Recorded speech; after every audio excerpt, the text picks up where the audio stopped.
He's going to kill me. She wasn't foolish enough to sneak out, but she did have a new idea. I only have 2 jobs, law student and Luna. And if I can't be a student, then I need to be the best Luna I can be. The only problem was that Trinity had no one to talk to about it. It was too embarrassing to call Katie, the Luna of the Azure River Pack. Katie probably learned everything from her mate Riley's mom. Just my luck that I don't have a mom, and neither does Reese. Well, not technically. Reese's mom was still catatonic in her room on the 4th floor. How did Reese's mom get everyone in the pack to trust her? Did she throw events, or did they love her automatically? Was Reese different before the incident? Trinity couldn't just sit on her hands. Not when the last Luna was only 2 floors and 1 cranky alpha away. With Reese gone for the day to visit another pack, Trinity decided that one secret visit couldn't hurt. Until he smells my scent and finds out anyway, she mumbled to herself. Trinity expected the room to be dark and dreary, but sunlight flooded the room from the open curtains. She was seated in the rocking chair next to the window. She looked like a gorgeous ghost. Her loose-fitting white nightgown made her pale, almost translucent skin glow. "You're so small," Trinity whispered. 7 years of mental imprisonment had weakened the other woman. She sat facing the Luna and offered her a smile. "I'm Trinity. I'm the new Luna. Reese's mate. Reese might have mentioned me the other day. Sorry I haven't come by sooner. I wish I could have met him when you were still around. Our pack loves him, but he has a hard time showing that love back. Losing you must have changed him a lot. Maybe that's why he pushes everybody so hard and pushes me away." Trinity reached for the Luna's hand. "I wish you could be there for him."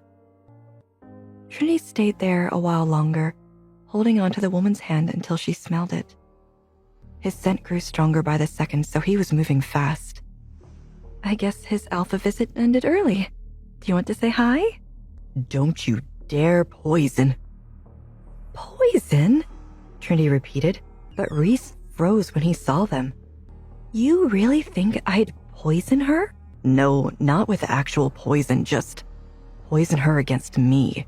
"I wouldn't be saying anything that wasn't true. But no, I didn't say anything bad about you. I thought she might be lonely." His eyes got even wider at that. "So you just came to visit her? You know she can't respond." "That's okay. If I was like this, I'd want someone to visit me. She might not hear us, but she's in there somewhere. I can feel it." "You do?" He sounded hopeful and afraid, like a little boy. "I don't remember much about her." "Barely alive," Reese said, "but still alive.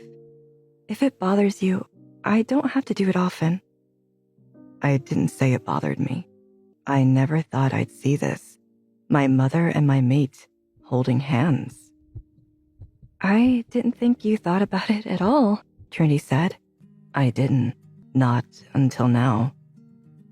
How can he do that? How can he look at me so softly when he swears he doesn't care? I didn't think I would have something like this, not until you. And with how things have been, Reese nodded. "Right. Well, it's good that you're finding things to do with your time.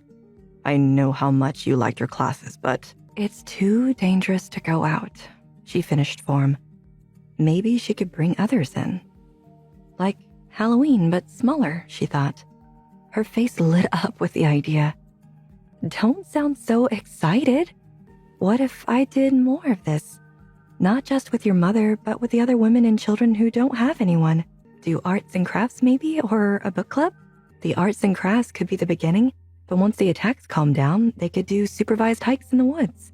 The cubs would love that." Reese hesitated. Trinity added, "You already know all the families in the pack. Please, Reese, I need something. No one should be alone." "Fine, but it should be small until Vincent gets back." "Back? Did Heather go into labor?" The smallest smile grew on Reese's face. "She did. I came to tell you." "Can we go? I want to see the baby." "Easy, little bunny. The baby's not here yet." "Oh, that makes sense." They'll come after Thanksgiving. That's 5 days away. You can keep busy for 5 days, can't you? Trinity made her most doubtful face, so Reese sighed. Fine. You can have a small group over on Tuesday. Small. Yes, so small. You won't even notice they're here. I've gotta start planning. She turned to Reese's mom. Bye, Luna. Lila? How did he get from Little Bunny to Lila? That's my mother's name. You said you forgot it. Her name is Lila. Oh, it was a beautiful name. Trini set her hand on Lila's shoulder. I'm so glad I came to see you today. Nice to meet you, Lila. Careful, Trini called out to the running cubs. Their mothers chuckled as Trinity and Juniper tried to keep the kids from bouncing off the walls. Please tell me you have an idea to slow them down. I need to talk to the moms at least once before this is over. Who's ready to make their claws? The claws! Okay, you've got to sit very still to get your handprint to come out right in the clay. So sit and press down as hard as you can. Don't move. Then once it sets, we can put the fur on. The kids ran to sit at the craft table. Great, now that it's finally quiet. The kids freaked out. Half of them ducked while the others rushed to their moms on the other side of the room. What was that? Hi, I am Trinity. Want to know my story? Then download the Pocket FM app and listen to the exciting episodes of Chosen by Fate, Rejected by the Alpha. Now. Great, now that it's finally quiet. Come on! The kids freaked out. Half of them ducked while the others rushed to their moms on the other side of the room. What was that? I'm sure it's nothing to worry about. I'll go check it out. David stepped forward from his guard post near the door. Luna, I should check. We can both check. This is the safest place in the compound. One of the maids probably broke a mirror or something. Juniper gave a worried look to Trinity. She knew about the attacks, but Trinity gave a sincere smile to her friend. Trust me. Trinity tried to stay with her smile. Come on, let's make these so we can show the Luna when she gets back. She's gonna be so excited. Trinity and David left everyone in Juniper's capable hands. David stepped in front of Trinity protectively at the sound of running feet. But it wasn't an attacker. It was just Julie, one of the housekeepers, running in terror down the hall. Julie, what happened? Julie sucked in a huge breath and blurted out, There's a ghost on the 4th floor. I saw it with my own eyes. A ghost? She'd heard of plenty of creatures, but a ghost in their house? She looked at David incredulously. David tried to stifle a smile. Julie. Nope, I'm not staying in here until that thing is gone. I'm taking a break. Julie ran right past them out of the house. Never thought I'd find a superstitious werewolf. She could be right. But it was the 4th floor, where a certain someone sits in a rocking chair in a white nightgown. David's jaw dropped. You saw her? I shouldn't be surprised. You're his mate. Of course he introduced you to. I may have done the introducing myself. Come on, let's make sure Julie closed the door. They didn't need any more surprises. Or Reese getting upset that his mom's room was open.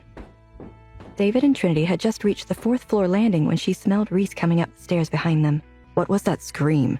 Reese asked. Is everyone all right? David nodded nervously. Yes, Alpha, sir. Julie said she saw someone. The Luna and I were investigating. No one goes on this floor without my permission. What if the mothers followed you? What if they saw? Reese?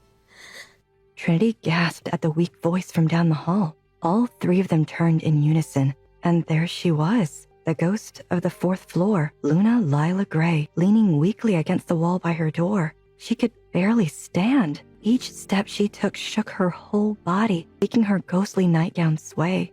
Mom! Reese ran to her. He scooped her into his arms, squeezing her to his chest. He glanced back at Trinity and David. She's real. She's awake. Then, turning his head slowly to stare down at her, he whispered, Mom, you're awake. Lila's jaw trembled. You've grown so much. Reese laughed. He swayed with his mom in his arms. Trinity could see the tears in both of their eyes after that. He kept whispering even though they could all hear him. How are you awake, Mom? What happened? I missed you. I'm sorry. I'm so sorry. I should have been here for you. Don't hate me. Please don't. As his tears flowed down his cheeks, Trinity heard David turn around. This is their moment, a family moment. She turned too. She only took 2 steps before she heard Reese. "Where are you going?" he asked her. "I left the families downstairs. We should let them know we were right. Nothing's wrong." "Wait," Lila said. "I know you. I've heard your voice." She must be confused. "Oh, no ma'am, we've never met before." Lila looked back at Reese. "I thought I must be confused. I probably sound like someone else. Common girl, common voice. I'll leave you to it. Come on, David." Wow, 7 years. And now she wakes up. What changed? It couldn't have been me. One visitor wasn't enough to help a woman find her way back to this realm. But if it was, how would Reese handle that? After hiding her away for so long, if it only took one visitor who wanted to say hi, she shook the thought away. I guess we'll never know. The rest of the night flew by. Before she knew it, the families were gone and it was time for dinner. Trini felt too exhausted to do anything else. Something about Lila awakening drained her.